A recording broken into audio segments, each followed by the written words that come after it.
Mae popeth yn dechrau efo syniad, ond roedd syniad James Lind yn un nath newid hanes. Pan roedd ar long yr HMS Salisbury, mi gymerodd 12 o ddynion oedd yn dioddef o'r sgyrfi, ei rhannu nhw'n 6 phar ac arbrofi efo gwahanol feddyginiaethau. Nath o 2 yma wella'n rhyfeddol a dwi'n lleia. Dyna be di ymchwil, rhyfeddol yn wir. Defnyddio orenau a lemonau i geisio trin ysgyrfi.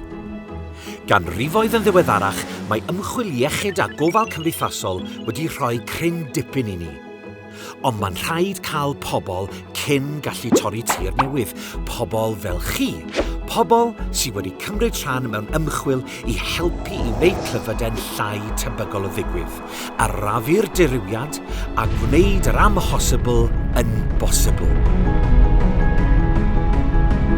Ac mae'n digwydd ym mhob man.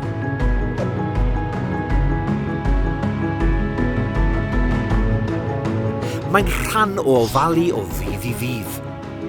Ond mae yna dal gymaint dydyn ni ddim yn ei wybod.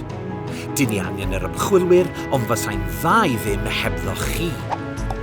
Be am holi'ch meddyg eich nyrs neu'ch darparwr gofal ynglŷn ag ymchwil i gael gwybod sut y gallwch chithau fod yn rhan o rhywbeth rhyfeddol? Achos dych chi'n rhyfeddol. Be am wneud yn siŵr eich bod chi'n aros felly?